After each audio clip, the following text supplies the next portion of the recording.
Hello all, welcome to toppers world. ഇന്ന് നമ്മൾ നോക്കുന്നത് 8ാം ക്ലാസ്സിൻ്റെ മലയാളമാണ്. 8th മലയാളം കേരള പാഠാവലി പുതിയ പാഠപുസ്തകമാണ്.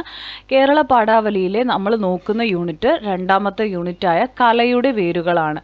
അതിൽ ഇന്ന് നമ്മൾ നോക്കാൻ പോകുന്നത് പാടി വീട്ടാത്ത കടങ്ങൾ എന്നുള്ള പാഠമാണ്. പാഠത്തിൻ്റെ മുഴുവൻ വിശദീകരണം, വായന, അതുപോലെ തന്നെ പ്രവർത്തനങ്ങൾ, അവയുടെ ഉത്തരങ്ങൾ, ഇത്രയും അടങ്ങുന്നതാണ് നമ്മുടെ ക്ലാസ്. അപ്പോൾ എല്ലാവർക്കും ക്ലാസ്സിലേക്ക് സ്വാഗതം. ക്ലാസ് തുടങ്ങുന്നതിന് മുമ്പ് നമ്മുടെ ഈ ചാനൽ ആദ്യമായി കാണുന്നവരാണ് നിങ്ങളെങ്കിൽ സബ്സ്ക്രൈബ് ചെയ്തൊന്ന് സപ്പോർട്ട് ചെയ്യുക. മലയാളത്തിൻ്റെ മാത്രമല്ല എല്ലാ സബ്ജക്ട്സിൻ്റെയും നിങ്ങൾക്ക് ഉപകാരപ്പെടുന്ന ക്ലാസ്സുകളുടെ വീഡിയോസ് നമ്മുടെ ചാനലിൽ ലഭ്യമായിരിക്കും. അപ്പം നമുക്ക് നോക്കിയാലോ, പാടി വീട്ടാത്ത കടങ്ങൾ. അപ്പോൾ ഇദ്ദേഹത്തെ എല്ലാവർക്കും അറിയാം, യേശുദാസ് അല്ലേ. ഗാനഗന്ധർവൻ എന്നെല്ലാം നമ്മൾ വിശേഷിപ്പിക്കുന്ന യേശുദാസാണ് ഇദ്ദേഹം. പാട്ടുകാരനാണ്, ഗായകനാണ്. അണിയറയിൽ നിന്ന് അരങ്ങിലേക്കുള്ള ദൂരം ചെറുതാണോ? അതൊരു യാത്രയാണ്. കലയെ അരങ്ങിലെത്തിക്കുന്ന കലാകാരൻ്റെ ജീവിതയാത്ര. പാടി വീട്ടാത്ത കടങ്ങൾ നോക്കാം നമുക്ക്. ശ്രീനാരായണ ഗുരുവിൻ്റെ വരികളാണ് ചലച്ചിത്രത്തിനു വേണ്ടി യേശുദാസ് ആദ്യം ആലപിച്ചത്. അപ്പോൾ ആരാണ് ശ്രീനാരായണ ഗുരു? കേരള നവോത്ഥാനത്തിൻ്റെ പിതാവ് എന്നൊക്കെ അറിയപ്പെടുന്ന ശ്രീനാരായണ ഗുരുദേവൻ്റെ വരികളാണ് ആദ്യം ആലപിച്ചത്. ഏതാണ് ആ ഗാനം? ജാതിഭേദം മതദ്വേഷം ഏതുമില്ലാതെ സർവരും സോദരത്വേന വാഴുന്ന മാതൃകാ സ്ഥാനമാണിത്. ആലുവ പ്രതിഷ്ഠ സമയത്ത് ഗുരു പറഞ്ഞ വാക്കുകളാണിത്. ആ വരികളുടെ സത്ത പിന്നീട് ഗായകൻ ജീവിത ദർശനമാക്കി. രാമൻ നമ്പിയത്ത് നിർമ്മിച്ച KS ആന്റണി സംവിധാനം ചെയ്ത കാൽപ്പാടുകൾക്ക് വേണ്ടി സംഗീതം ഒരുക്കി യേശുദാസിനെ ആദ്യം പാടിച്ചത് MB ശ്രീനിവാസനാണ്. പിന്നീട് സംഭവിച്ചത് ഇന്ത്യൻ സംഗീതത്തിലെ തന്നെ പുതുയുഗപ്പിറവി. ഈ പ്രായത്തിലും പകരക്കാരനില്ലാത്ത സംഗീതദാസനായി പഠനത്തിരക്കിലാണ് യേശുദാസ്. ആദ്യ പാട്ടിൻ്റെ ഓർമ്മകളിൽ യേശുദാസ് നൽകിയ അഭിമുഖമാണിത്. ആദ്യം ആലപിച്ച ഗാനം സിനിമയിൽ കേട്ടപ്പോഴുള്ള അനുഭവം എന്തായിരുന്നു? ഇത് ചോദ്യം ചോദിക്കുകയാണ്. അപ്പോൾ അദ്ദേഹം നൽകിയ ഉത്തരമാണിത്. റെക്കോർഡിംഗ് കഴിഞ്ഞ് സംഗീത സംവിധായകനായ MB ശ്രീനിവാസൻ സർ സ്റ്റുഡിയോയിലെ സ്പീക്കറിൽ തന്നെ അത് കേൾപ്പിച്ചു തന്നിരുന്നു. ദിവസങ്ങൾ കഴിഞ്ഞാണ് അതേ സിനിമയിലെ അറ്റൻഷൻ പെണ്ണെ എന്ന ഗാനം ശാന്ത P നായർക്കൊപ്പം പാടിയത്. പക്ഷേ ആ സിനിമ ഇറങ്ങാൻ 1 വർഷത്തോളം വൈകി. അതിനിടെ വേലുത്തമ്പി ദളവയിലെ പാടാൻ അവസരം ലഭിച്ചു. എൻ്റെ അപ്പച്ചൻ്റെ അടുത്ത സുഹൃത്തുക്കളായ അഭയദേവ് സാറും ദക്ഷിണാമൂർത്തി സ്വാമിയും ചേർന്നാണ് അതിലെ പാട്ടുകൾ ചെയ്തത്. ഷൂട്ടിംഗ് എല്ലാം കഴിഞ്ഞ് റെക്കോർഡിംഗ് സമയത്താണ് ഞാൻ പാടുന്ന ടൈറ്റിൽ സോങ് ഉൾപ്പെടുത്താൻ തീരുമാനമായത്. കാൽപ്പാടുകൾക്ക് മുമ്പേ തിയേറ്ററുകളിൽ എത്തിയത് വേലുത്തമ്പി ദളവയായതിനാൽ പുഷ്പാഞ്ജലികൾ എന്നു തുടങ്ങുന്ന ടൈറ്റിൽ സോങ് ആണ് എൻ്റെ ശബ്ദത്തിൽ അപ്പച്ചനടക്കം എല്ലാവരും ആദ്യം കേട്ടത്. പക്ഷെ വൈകി ഉൾപ്പെടുത്തിയ ഗാനമായതിനാലാവണം ടൈറ്റിലിൽ ഗായകരുടെ കൂട്ടത്തിൽ എൻ്റെ പേരുണ്ടായിരുന്നില്ല. ആ സമയത്ത് ഞാൻ ചെന്നൈയിലായിരുന്നതിനാൽ തിയേറ്ററിൽ പോയി സിനിമയൊന്നും കാണാനുമായില്ല.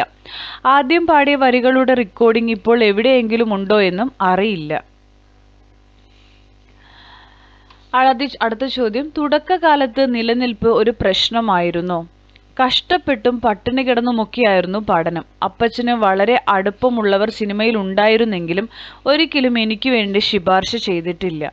ആദ്യ പാട്ട് പാടാനായി ഞാൻ മദ്രാസിലേക്ക് പോകാൻ ഒരുങ്ങുമ്പോൾ അദ്ദേഹം സുഖമില്ലാതെ കിടപ്പിലായിരുന്നു. വരുമാനമൊന്നുമില്ല, ഒപ്പം വരാനും കഴിയില്ല. എന്നെ ഒറ്റയ്ക്ക് വിടാൻ അമ്മച്ചിക്കും സങ്കടമായിരുന്നു. ടിക്കറ്റ് എടുക്കാൻ പോലും പണമില്ലാതെയാണ് ഞാൻ വീട്ടിൽ നിന്ന് ഇറങ്ങിയത്. ഫോർട്ട് കൊച്ചിയിലെ കൂട്ടുകാരനായ തങ്ങളാണ് എല്ലാറ്റിനും തുണയായി ഉണ്ടായിരുന്നത്. തങ്ങളുടെ ബാപ്പ തൈഗൗതങ്ങളും എൻ്റെ അപ്പച്ചനും അടുത്ത കൂട്ടുകാരായിരുന്നു. പള്ളുരുത്തിയിലെ ടാക്സി ഡ്രൈവർ മത്തായുടെ കാറുമായി വന്നാണ് തങ്ങൾ എന്നെ വില്ലിംഗ്ടൺ ഐലൻഡിലെ റെയിൽവേ സ്റ്റേഷനിലേക്ക് കൂട്ടിക്കൊണ്ടുപോയത്. കയ്യിൽ ഒരു കാശുമില്ലാത്ത കാര്യം കാറിലിരുന്ന് തങ്ങളോട് പറഞ്ഞു. സങ്കടപ്പെടുമ്പോൾ എന്താ പിറുപിറുക്കുന്നതെന്നായിരുന്നു മത്തായി ചേട്ടൻ. കാര്യം പറഞ്ഞപ്പോൾ ഇനി അതും ഞാൻ തരണോ എന്നായി പരുക്കൻ ചോദ്യം. പക്ഷെ റെയിൽവേ സ്റ്റേഷനിൽ ഇറങ്ങിയ എനിക്ക് അദ്ദേഹം പോക്കറ്റിൽ നിന്ന് 16 രൂപ ഒരു മടിയും കൂടാതെ എടുത്തു തന്നു. തിരിച്ചു കിട്ടുമെന്ന് ഒരു ഉറപ്പുമില്ലാതെ, ഒന്നും പ്രതീക്ഷിക്കാതെയാണ് അദ്ദേഹം അത് തന്നത്. 11 രൂപയായിരുന്നു ടിക്കറ്റിനെന്നാണ് ഓർമ്മ. എന്തെങ്കിലും കഴിച്ചോ എന്ന് പോലും ഓർമ്മയില്ല. മനസ്സിൽ നിറയെ പാടാൻ പോകുന്ന പാട്ടായിരുന്നു. ലോക്കൽ കമ്പാർട്ട്മെൻറ്റിൽ ചടഞ്ഞുകൂടി മദ്രാസ് വരെ ഒറ്റയ്ക്കുള്ള യാത്ര എന്നെ അവശനാക്കിയിരുന്നു. മൈലാപ്പൂരിൽ ഒരു അമ്മാവൻ്റെ വീട്ടിലായിരുന്നു താമസം. അവിടെ എത്തിയ ഉടൻ പനി പിടിപെട്ടതോടെ തീരുമാനിച്ചിരുന്ന ദിവസം പാടാൻ പോകാനായില്ല. കാണുമ്പോൾ ഞാനൊരു കാരിരുമ്പ് എന്നൊരു പാട്ടാണ് എനിക്കായി നിശ്ചയിച്ചിരുന്നത്. ആ അവസരം നഷ്ടപ്പെട്ടതോടെ പിന്നെ അലച്ചിലിൻ്റെ ദിവസങ്ങൾ. ഒടുവിൽ എന്നെ വെറുതെ മടക്കി അയക്കുന്നതിൽ സങ്കടം തോന്നിയാണ് സംഗീത സംവിധായകൻ MB ശ്രീനിവാസൻ സാർ 4 വരി പാടിച്ചത്. ശ്രീനാരായണ ഗുരുവിൻ്റെ ആ വരികൾ അതുവരെ ഞാൻ കേട്ടിട്ടുണ്ടായിരുന്നില്ല. വേഗം തന്നെ പഠിച്ചു പാടാനായി. റെക്കോർഡിംഗ് കഴിഞ്ഞ് എങ്ങനെയുണ്ടെന്ന് MBS തിരക്കിയപ്പോൾ സൗണ്ട് എഞ്ചിനീയറായ കോടീശ്വര റാവു പറഞ്ഞത് 10 വർഷം കഴിഞ്ഞു പറയാമെന്നായിരുന്നു. അപ്പച്ചൻ മരിച്ച സമയത്ത് ആശുപത്രിയിൽ നിന്നും മൃതദേഹം വിട്ടുകിട്ടാൻ ബില്ലടയ്ക്കാനായി പണമില്ലാതെ ഓടിയപ്പോൾ 800 രൂപ തന്നു സഹായിച്ചത് P ഭാസ്കരൻ മാഷാണ്. മത്തായി 16 രൂപ തന്ന പോലെ ഒന്നും പ്രതീക്ഷിക്കാതെയാണ് മാഷും ആ പണം തന്നത്. ആ 2 കടങ്ങളും ജീവിതത്തിലെ വലിയ കടപ്പാടുകളാണ്. അപ്പച്ചൻ്റെ അനുഭവം പ്രതിഫലം കൃത്യമായി വാങ്ങണമെന്ന് എന്നെ പഠിപ്പിക്കുന്നതായിരുന്നു. സമ്പാദിച്ചതൊന്നും അനാവശ്യമായി ചെലവഴിച്ചിട്ടില്ല. പ്രതിഫലം വാങ്ങാതെ സ്ഥിരമായി പാടുന്ന സംഗീതവേദികളുമുണ്ട്. പാടുമ്പോൾ മനസംതൃപ്തിയാണ് പ്രധാനം.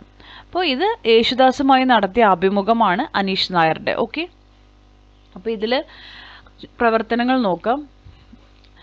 കണ്ടെത്താൻ പറയാം. 2 കടങ്ങളും ജീവിതത്തിലെ വലിയ കടപ്പാടുകളാണ്. 2 കടങ്ങൾ എന്തെല്ലാമാണെന്ന് കണ്ടെത്തുക. ഇത്തരത്തിലുള്ള കടപ്പാടുകളെക്കുറിച്ച് നിങ്ങൾക്ക് പറയാനുണ്ട്, പരസ്പരം പങ്കുവയ്ക്കൂ. അപ്പം നമുക്ക് ഈ ചാപ്റ്ററിൽ പറഞ്ഞിരിക്കുന്നത് നോക്കാം. ഒരു കാശ് പോലും ഇല്ലാത്ത കാര്യം പറയുന്നത് കേട്ട് പള്ളുരുത്തിയിലെ ടാക്സി ഡ്രൈവർ മത്തായി ചേട്ടൻ 16 രൂപ കൊടുത്തു സഹായിച്ചു.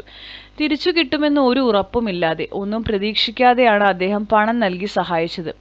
യേശുദാസിന്റെ അപ്പച്ചൻ മരിച്ച സമയത്ത് മൃതദേഹം വിട്ടുകിട്ടാൻ ബില്ലടയ്ക്കാനായി പണമില്ലാതെ ഓടിയപ്പോൾ P ഭാസ്കരൻ മാഷ് 800 രൂപ നൽകി സഹായിച്ചു. ഒന്നും പ്രതീക്ഷിക്കാതെയാണ് മാഷും ആ പണം കൊടുത്തത്.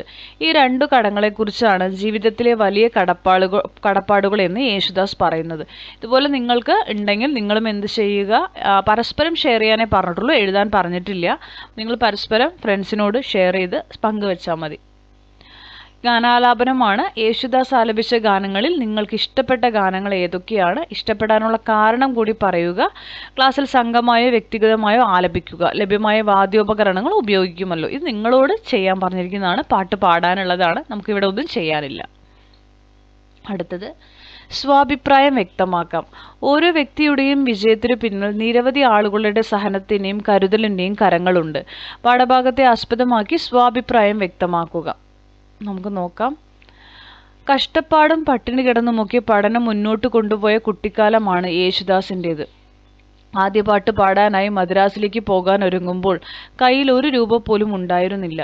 ഈ വിവരം കൂട്ടുകാരനോട് യേശുദാസ് പറയുന്നത് കേട്ട ടാക്സി ഡ്രൈവർ മത്തായി ചേട്ടൻ യേശുദാസിന് 16 രൂപ ഒരു മടിയും കൂടാതെ എടുത്തു കൊടുക്കുന്നു. ആ പണമാണ് മദ്രാസിലേക്ക് എത്താനുള്ള ചെലവിന് സഹായകമായത്. അതുപോലെ മാതാപിതാക്കളുടെ സഹനവും കരുതലും യേശുദാസിന്റെ വളർച്ചയിൽ മുഖ്യ പങ്കു വഹിച്ചിട്ടുണ്ട്. കഷ്ടപ്പാടുകൾക്കിടയിലും മകന്റെ സംഗീതവാസന പോഷിപ്പിക്കാൻ യേശുദാസിന്റെ പിതാവ് വളരെയധികം കഠിനാധ്വാനം ചെയ്തു. P ഭാസ്കരൻ മാഷ്, സംഗീത സംവിധായകൻ MB ശ്രീനിവാസൻ, ഫോർട്ട് കൊച്ചിയിലെ കൂട്ടുകാരായ തങ്ങളുടെ ബാപ്പ, ഇങ്ങനെ പല ആളുകൾ പല ഘട്ടങ്ങളിൽ സഹായിച്ചതുകൊണ്ടാണ് യേശുദാസ് എന്ന മഹാഗായകൻ ഉണ്ടായത് എന്നത് നിസ്സംശയം പറയാം. ഇങ്ങനെ ഓരോ വ്യക്തിയുടെയും ജീവിത വിജയത്തിന് പിന്നിൽ മാതാപിതാക്കളുടെയും അധ്യാപകരുടെയും സുഹൃത്തുക്കളുടെയും അയൽക്കാരുടെയും ബന്ധുക്കളുടെയും ഒക്കെ കരുതലിൻ്റെയും സഹനത്തിൻ്റെയും കരങ്ങൾ ഉണ്ടാകും. അടുത്ത ചോദ്യം ലഘുവാക്യങ്ങളാക്കാമാണ്.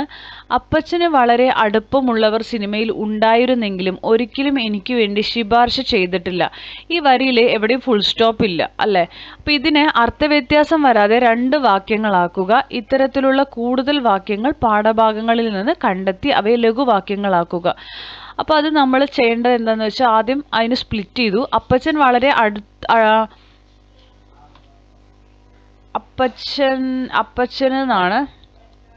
അപ്പച്ചന് വളരെ അടുപ്പമുള്ളവർ സിനിമയിൽ ഉണ്ടായിരുന്നു എന്നുള്ള ഒരു സെന്റൻസാ. എങ്കിലും ഒരിക്കലും എനിക്ക് വേണ്ടി ശുപാർശ എന്നുള്ള വേർഡില്ല, ശുപാർശ ചെയ്തിട്ടില്ല. അത് 2ാമത്തെ സെന്റൻസ് കേട്ടോ. അങ്ങനെ 2ആക്കി. ഇനി നമുക്ക് ഇതുപോലൊരു ഒരു സെന്റൻസും കൂടി നോക്കാം. റെക്കോർഡിംഗ് കഴിഞ്ഞ് എങ്ങനെയുണ്ടെന്ന് MBS തിരക്കിയപ്പോൾ സൗണ്ട് എഞ്ചിനീയറായ കോടീശ്വര റാവു പറഞ്ഞത് 10 വർഷം കഴിഞ്ഞ് പറയാമെന്നായിരുന്നു. ഇവിടെ എവിടെയും ഫുൾ സ്റ്റോപ്പ് ഇല്ല. ഇത് ഈ MBS എന്നുള്ളത് ഒരു പേരാണ്. അത് ഫുൾ സ്റ്റോപ്പ് അല്ല കേട്ടോ. അപ്പോൾ നമുക്കിതിനെ ഫുൾ സ്റ്റോപ്പ് ഉണ്ടാക്കണം. റെക്കോർഡിങ് കഴിഞ്ഞ് എങ്ങനെയുണ്ടത് MBS തിരക്കി. ഓക്കെ, അപ്പോൾ സൗണ്ട് എഞ്ചിനീയറായ കോടീശ്വര റാവു പറഞ്ഞത് 10 വർഷം കഴിഞ്ഞ് പറയാമെന്നായിരുന്നു. അങ്ങനെ 2 സെൻറ്റൻസ് ആക്കി ഇതിനെ മാറ്റാം. ഇതുപോലെയുള്ള സെൻറ്റൻസസ് വേറെയും ഉണ്ട്, നിങ്ങൾക്കത് സെർച്ച് ചെയ്ത് വായിച്ചതിന് ശേഷം എഴുതാവുന്നതാണ്. ഇനി ഡിജിറ്റൽ ജീവചരിത്രക്കുറിപ്പ് തയ്യാറാക്കണം. നിങ്ങളുടെ പ്രദേശത്തുള്ള കലാപ്രവർത്തകരുമായി അഭിമുഖ സംഭാഷണം നടത്തി അവരുടെ ജീവിതരേഖ, കലാരംഗത്തെ സംഭാവനകൾ, നേടിയ പുരസ്കാരങ്ങൾ എന്നിവ ശേഖരിച്ച് ഡിജിറ്റൽ മാധ്യമത്തിൽ പ്രസിദ്ധീകരിക്കാനുള്ള ജീവചരിത്രക്കുറിപ്പ് തയ്യാറാക്കണം. ഇത് നിങ്ങൾ ഗ്രൂപ്പിൽ ചർച്ച ചെയ്ത് ചെയ്യേണ്ടതാണ്. ഇത് നമ്മളിതിൽ ഉൾപ്പെടുത്തുന്നില്ല. അപ്പോൾ ക്ലാസ്സുകൾ ഇഷ്ടപ്പെടുന്നുണ്ടെങ്കിൽ ലൈക്ക് ചെയ്യുക, ഷെയർ ചെയ്യുക, സബ്സ്ക്രൈബ് ചെയ്യുക, തുടർന്ന് വാച്ച് ചെയ്യുക. നിങ്ങളുടെ കമൻറ്റുകൾ അറിയിക്കുക. Thank you for watching.